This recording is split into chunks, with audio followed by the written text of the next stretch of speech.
En nuestra región ha habido avances muy importantes en el abordaje de la violencia de género. En primer lugar, creo que uno de los grandes avances es el reproche a la violencia de género. Un reproche individual, pero también colectivo, social, nacional, regional, frente a distintas manifestaciones de violencia.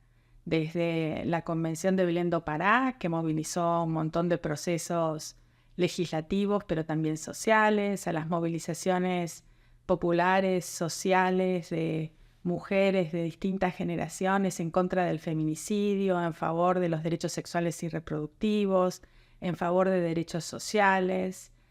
Creo que ese es uno de los grandes cambios. Adicionalmente, ha habido avances significativos en los marcos jurídicos de abordaje a la violencia de género, tanto en los marcos internacionales, como por ejemplo la Convención de Belén do Pará, el establecimiento de mecanismos de acceso a la justicia a nivel internacional para reclamar temas de violencia de género, el establecimiento y desarrollo de protocolos internacionales, como por ejemplo el protocolo sobre feminicidio de América Latina, el protocolo sobre investigación y respuesta a amenazas a personas defensoras, que incluye temas importantes de violencia contra las mujeres, y el aterrizaje de algunos de estos protocolos internacionales también a la legislación y a la práctica y a las directivas a nivel local.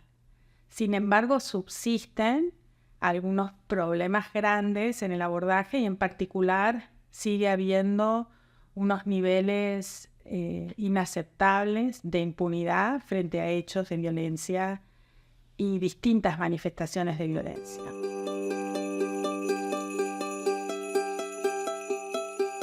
Y creo que hay distintos niveles quizás para pensar en lo que falta. Algunos tienen que ver con abordajes temáticos.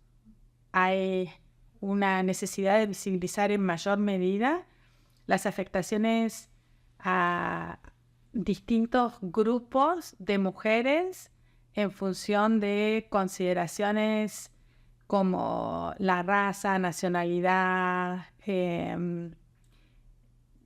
estatus económico, que a veces tienen un impacto muy grande en cómo se manifiestan algunos tipos de violencia, de acceso a la justicia o de negación de acceso a la justicia y perpetuación de la impunidad. Entonces no es lo mismo ser una mujer urbana que una mujer rural en temas de acceso a los servicios de salud, por ejemplo, o acceso a la justicia. Entonces este es un tema que necesitamos trabajar, visibilizar, sensibilizar a distintos sectores sociales, pero también institucionales, para poder dar respuestas más profundamente igualitarias a los temas de distintos tipos de violencias contra las mujeres. Otro tema es el tema de la violencia en línea. Este es un temazo, porque en la actualidad hay partes de la libertad de expresión, la participación política, la capacidad de manifestarse, de aprender, de acceder a derechos que se da en línea.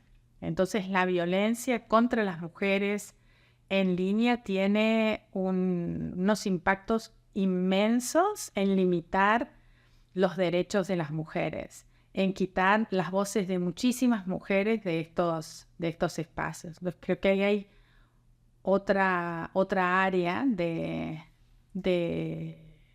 debate importante para nuestra región. También involucra a distintos tipos de actores, están las empresas, los gobiernos, las judicaturas, etc.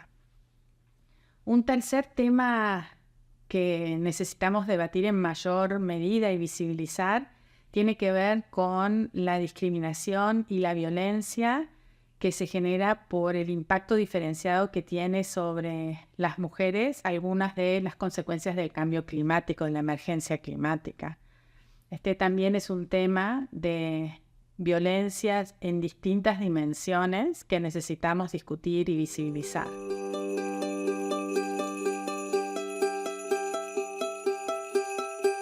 posibilidades de generar sinergias entre grupos que trabajan por los temas de derechos.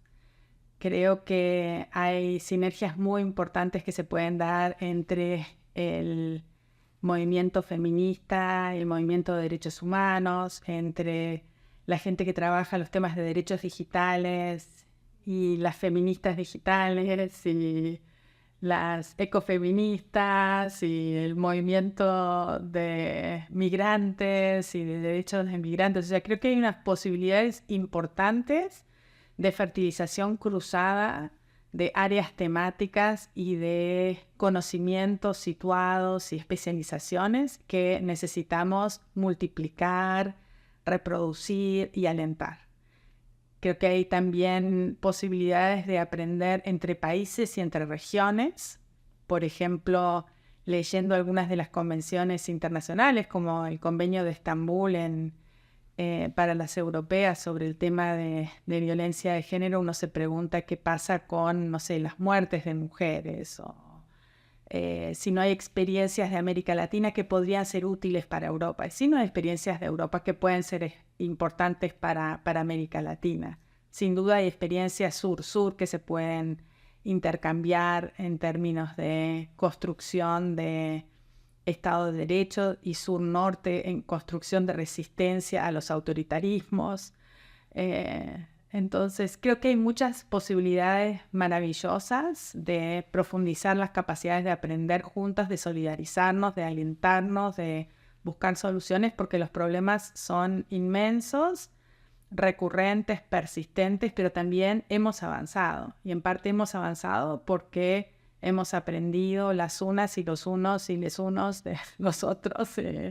Y eso es algo que tenemos que dar cuenta, porque sí ha habido avances importantes que se han dado en función de esas sinergias, que en parte se dan a partir de procesos de conocimiento y de influencia a través de cabildeo y de generación de movimientos, y en parte también se dan a partir de litigios estratégicos. En el sistema interamericano ha habido experiencias muy exitosas, interesantes, sobre sinergias entre organizaciones de derechos humanos y organizaciones de mujeres, organizaciones que trabajan con migrantes a nivel nacional e internacional para el abordaje de casos. Muchas veces las organizaciones que trabajan a nivel local tienen un conocimiento, una experticia muy desarrollada sobre temas de política a nivel local, conocen las realidades, conocen por dónde irle a un tema para generar cambios profundos a nivel nacional que permitan resolver causas y consecuencias de violaciones de derechos humanos. Y a su vez, muchas organizaciones locales e internacionales tienen nichos específicos de conocimiento que pueden ser temáticos, que pueden tener que ver con experiencias de litigio. Ese es el caso de la organización que dirijo. Nosotros nos especializamos en sistema interamericano. Entonces, claro, llevamos 3 décadas de litigar contra más de 25 países. Tenemos una experiencia muy desarrollada y refinada sobre el uso del sistema interamericano en un montón de temas y en un montón de contextos. Pero los casos más interesantes, los procesos más exitosos que nosotros hemos desarrollado son en los que trabajamos codo a codo, par a par, con organizaciones maravillosas, igualmente competentes y profesionales y motivadas y comprometidas a nivel local, que nos permiten sumar competencias y conocimientos para hacerlo mejor, ¿no?